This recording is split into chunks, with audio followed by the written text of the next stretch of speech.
কোরবানির পশুর 7টি অঙ্গ খাওয়া যাবে না, এটা আল্লাহ পাক রব্বুল আলামিন হারাম করে দিয়েছেন। হালাল প্রাণী, তবে কিছু কিছু অঙ্গ এমন আছে যে অঙ্গগুলো খাওয়া আল্লাহ পাক রব্বুল আলামিন নিষেধ করে দিয়েছেন। তবে এটার ভিতরে কিছু অঙ্গ আছে যেগুলো খেলে আপনার ক্ষতি হতে পারে। বর্তমান চিকিৎসা বিজ্ঞানও দেখেছে এই অঙ্গগুলো খেলে মানুষের ক্ষতি হওয়ার সম্ভাবনা থাকে। এজন্য অবশ্যই আমরা এই 7টি অঙ্গ কোরবানির পশুর খাবো না। নাম্বার 1, 1 নাম্বার হচ্ছে প্রবাহিত রক্ত।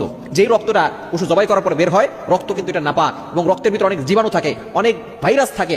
আপনি যখন এটার ভিতরে রক্তটা যদি পান করেন অথবা রক্তটা যদি আপনি খেয়ে থাকেন, তাহলে অনেক ব্যাকটেরিয়া আপনার পেটের ভিতরে বাসা বাঁধতে পারে এবং বড় ধরনের রোগ আপনার হতে পারে। দেখুন, 1500 বছর আগে নবীজি সাল্লাল্লাহু আলাইহি ওয়াসাল্লাম আমাদেরকে যে সুন্দর সিস্টেম জানিয়ে দিয়েছেন, আল্লাহ পাক রব্বুল আলামিনের বিধানের ভিতরে কল্যাণ রয়েছে। এটাই হচ্ছে বর্তমান বিজ্ঞান প্রমাণ করছে। 1 নাম্বার, আপনি প্রবাহিত রক্ত খাবেন না। নাম্বার 2, দ্বিতীয় নাম্বার হচ্ছে পিত্তথলি। গরুর যে পশুর যে পিত্তথলি আছে, গরু হোক, মহিষ হোক, ছাগল হোক, এই পিত্তথলিটা আপনি খাবেন না। এবং 3 নাম্বার হচ্ছে আপনি মূত্রথলিটা খাবেন না। এর ভিতরে অনেক জীবাণু থাকতে পারে, অনেক ভাইরাস থাকতে পারে, আপনি এটা খাবেন না। এবং 4 নাম্বার হচ্ছে নর পশুর গুপ্তাঙ্গ, যেটা পুরুষ পশু তার গুপ্তাঙ্গ আপনি খাবেন না। 5 নাম্বার হচ্ছে মাদি পশুর গুপ্তাঙ্গ, এটা খাওয়া যাবে না। অর্থাৎ পুরুষ হোক অথবা নারী হোক, আপনি যেই পশুই জবাই করেন না কেন, জবাই হয়ে যাবে, কোরবানি হয়ে যাবে আল্লাহকে সন্তুষ্ট করার জন্য, তবে আপনি গুপ্তাঙ্গ এটা খাবেন না। এটার ভিতরে অনেক সমস্যা হতে পারে, অনেক রোগ আপনার পেটের ভিতরে বাসা বাঁধতে পারে।